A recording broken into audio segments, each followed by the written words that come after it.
All right, welcome back to America Talks Live. I'm Bill Tucker, and I am pleased to be joined now by Joel Gilbert. He's a filmmaker, presidential historian, and he's a Middle East and foreign policy expert. Joel, welcome. Happy Monday. Great to be here. Thank you. Let's just get right into it. You wrote a piece for AmericanThinker.com called "Is Islam a Genocidal Religion?" We are having a lot of those conversations on this network recently. Explain what your piece is about.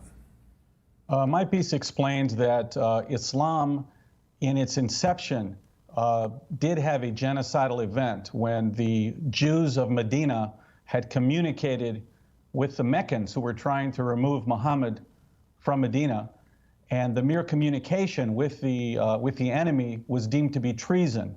So the Jewish tribes of Medina in Arabia were actually slaughtered, genocide, by the Muslims in Medina.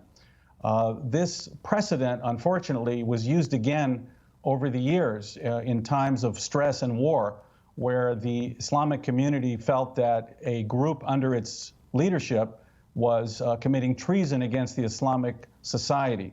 We saw that in this last century in Armenia. Most Westerners think of the Armenian genocide as an ethnic conflict between Turks and Armenians. In fact, the Muslim Turkish government called for a jihad to eliminate the Christian Armenians because they had collaborated with the Russians and British during World War I. Now, Islam, in its law and practice, actually requires dominance over non-believers, but there is no actual text that condones or requires genocide of non-believers. So we have a history of Islam of 1,200 years where sometimes there was great tolerance and cooperation, and sometimes there was great oppression of the dhimmi. Unfortunately, as I wrote in this article, in the 1930s, Haj Amin al-Husseini, the Mufti of Jerusalem, gathered a group of Muslim scholars together in Jerusalem and took the most extreme examples from Islamic history and concluded that Jews and Christians should be eliminated or murdered. And this genocidal attitude, unfortunately, took hold through the Muslim Brotherhood and all the way to today with ISIS and Al-Qaeda. Islam, by definition, is not a genocidal religion, but certain actors have come up with excuses and reasons to justify it. Well, it's interesting because it gets explained away. The violent and dominant nature of Islam is explained away by the equation of Christianity's behavior during the Crusades, for example, where they went forth out of England and slaughtered and killed the infidels as they went in search for the Holy Grail. Is that a fair comparison? Is that even in the same camp as this kind of belief system? Well, if we look at medieval times, in medieval times, Islam created a space for Jewish and Christian communities to live under the superior dominance of Islam. In medieval times, that was tolerant by medieval standards. By modern standards, it's oppressive. Certainly by medieval standards, certain things that happened during the Crusades were normal, and by modern standards, they were evil. The relevant fact is that Christianity went through a reformation that took 150 years that brought it into modernity, brought it into success for the modern world by eliminating any barbaric practices and having the concept of nationalism and human rights. Islam is seeking to return to its roots. Islamism seeks to return to the roots of success where Islam dominated the non-believers. Dominance over non-believers is a path to divine affirmation. And that's what we're seeing. There is no other political movement in the Islamic world other than Islamism, which is really a 300-year-old struggle to revive Islamic decline. And it really is today a civil war across the entire Islamic world. It is an internal struggle. To the extent that the West tries to intervene in the Islamic civil war is the extent to which they commit acts against us. Well, then that gives rise to the logical question of, can we defeat the radical terrorists within Islam? And then it gets the second part of that question, which is kind of implied in what you're saying, is this not a radical Islam that we're facing? Or in your opinion, is this just the religion of Islam, and all Muslims subscribe to this belief of violent action and dominance.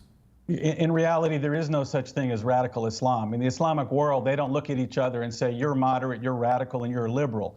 The term radical is a Western definition. That's how we define ourselves: radical, moderate, liberals. So we mistakenly impose our value system and our categories onto the Islamic world. In the Islamic world, there's simply Islamism, which is a movement for Islamic revival.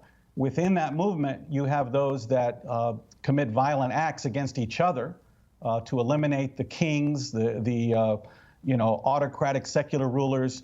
9/11, what was 9/11 about? People still don't understand it to this day.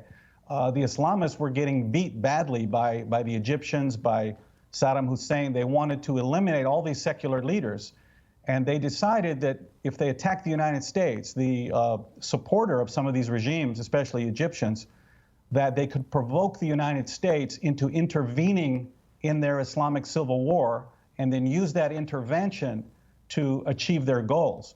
So the United States played into the hands of Al-Qaeda and the Islamists by invading and holding Afghanistan and then Iraq and starting to remove all these secular leaders. We became pawns of the Islamists by lack of understanding of who they are and what their goals are.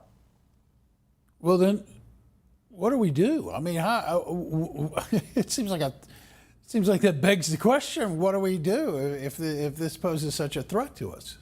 Well, let's go back what we could have done. After 9/11, we could have and should have pounded the terrorist groups and camps by air for 30, 60 days, just rain bombs on them, and let them understand that your idea to involve the United States to sucker us into the Middle East is not going to work.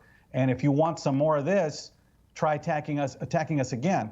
Then Al-Qaeda would have turned their sights back on Mubarak and the King of Saudi Arabia and all these rulers. They would have said that was a pretty bad idea. Let's not mess with the United States. Instead, we misunderstood it. We thought that they were knocking down the towers just to murder people. They just want to kill people. That wasn't the goal at all. They had a political goal to draw us into the Middle East. And so the first thing we can do is understand the reality of what is the Islamist movement. The Islamist movement is like Protestantism in reverse. It's a society-wide movement to go back to the traditional Islamic values and traditional society, to knock down the borders and create a caliphate. That's a civil war.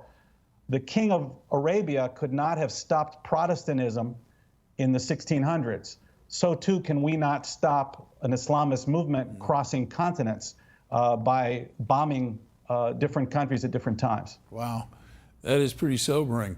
You know, Joel, it's great to have you on. We'll have to have you come back again. It was a really interesting and informative conversation. Thank you, Joel. Thank you. All right, remember, the rest of you, while we go away here, you can stay connected at Newsmax.com. And you could, of course, just keep it here with Newsmax TV.